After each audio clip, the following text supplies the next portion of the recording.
అందరికీ నమస్కారం. ఈరోజు భీమవరం బీట్ అంటూ సంక్రాంతి పండుగ స్పెషల్ అంటూ స్మిత వచ్చేసి ఒక పాప్ సాంగ్ ఏదో రిలీజ్ చేసింది. అది పాప్ సాంగో ఏ సాంగో నాకు అర్థం కావట్లేదు. నాకు మంచు లక్ష్మి గుర్తొచ్చిందండి. ఆమె కానీ తెలుగుని ఇంగ్లీష్ కలగలిపి కొడతా ఉండేది. అదేమంటే తెలుగు అంటే మా ఫ్యామిలీ అనేది ఇంకేదో చెప్తే ఓకే లెట్టండి. మనిషి అయితే మంచిది పాప మంచు లక్ష్మి. సో పాయింట్ ఏంటంటే నోయల్ అండ్ మంచు లక్ష్మి స్మిత ఇద్దరు కలగలిపి వేసిన పాటలో రఘురామకృష్ణరాజు కనపడ్డారు. నాకు చాలా సంతోషం. జగన్మోహన్ రెడ్డి హయాంలో ఎవరినైతే ఆయన వేధించాడో ఇబ్బంది పెట్టారు వాళ్ళంతా ఈరోజు ఫుల్ హ్యాపీగా ఉన్నారు అండ్ మంచి మంచి పొజిషన్స్లో పదవుల్లో ఉన్నారు. మొత్తం చెక్ చేసుకోండి. డే 1 నుంచి ఒక జర్నలిస్ట్ నా దగ్గర నుంచి కానీ మిగతా దగ్గర నుంచి కానీ నేను అప్పుడు ఎలాగో ఇప్పుడు అలాగే ఉన్నా. కాకపోతే నేను మా నాన్నగారిని కోల్పోయాను. అదొకటి నా బాధ. సో విషయం ఏంటి ఇప్పుడు నేను చెప్పదలుచుకున్నది, రఘురామకృష్ణరాజు ఈ పాటలు కనబడతామంటే నాకు అనిపిస్తుంది ఈ పాట పెట్టుకునే ప్రొడ్యూసర్ ఈయనైనా అనిపిస్తుంది. ఇక స్మిత వచ్చేసి సంక్రాంతి పండుగ అంటూ మన్నెల తిన్నివరా కృష్ణ అంటూ మాయలేమి చేస్తూరా కృష్ణ అంటూ పేకాట అంటూ కోడి పందాలంటూ ఎద్దుల పందాలంటూ గోదావరి అంటూ అదంటూ ఇదంటూ ఆ తెలుగుని ఇంగ్లీష్లో కలగలిపి కొట్టింది.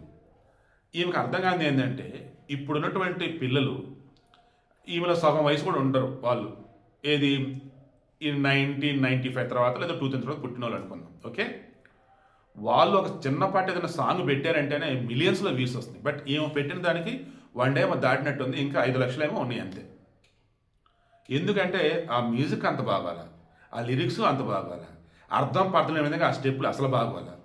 ఓవరాల్గా అన్నప్పుడు ఒక ట్రై అయితే చేసింది భీమవరం అంటూ, మధ్యలో పిఠాపురం ఎమ్మెల్యే తాలూకా అంటూ అది యాడ్ చేసిన సింక్ అవల పాటకి ఆ డ్యాన్స్కి మ్యూజిక్కి ఎక్కడ సింక్ అవ్వదు. ఒకప్పుడు మసక చీకట్లు అంటూ ఆమె గతంలో రీమిక్స్ చేసి పాడింది. అప్పుడు ఏమైందంటే జనాలు కొత్తగా ఉంది, సో తీసేసుకున్నారు. వావ్ వావ్ వావ్ అన్నారు. క్యాసెట్లు అమ్ముడుపోయింది, తెగ అమ్ముడుపోయింది. స్మిత అన్నారు. ఇప్పుడు ఏమని మించినటువంటి అద్భుతమైన టాలెంట్ ఉన్న వాళ్ళు కుప్పలు యూట్యూబ్లో ఇన్స్టాగ్రామ్లో. ఇప్పుడు ఈమె వచ్చేసి చేసినప్పుడు వాళ్ళని మించేలాగా చేయాలి తప్ప ఏముందరా అన్న ఫీలింగ్ వచ్చేలా చేయకూడదు. అలాగే ఉంది ఈ పాట కూడా.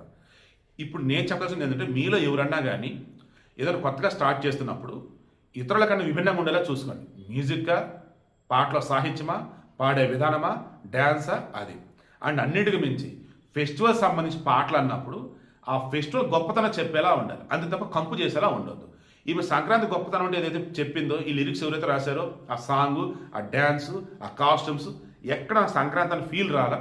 ఎస్పెషల్ ఆ భీమవరం, ఆ పిఠాపురం, గోదావరి జిల్లాలో ఫ్లేవర్ అన్నది నాకు ఎక్కడ సాంగ్లో ఎక్కడ కనపడలా. మీకు ఏమైనా కనపడింది కింద కామెంట్లో తెలియచండి. బట్ రఘురామకృష్ణరాజు గారు మాత్రం మధ్యలో వచ్చి ఆ కాసేపు వేసిన బీట్ ఏదైతుందో అది మాత్రం భలే నచ్చింది.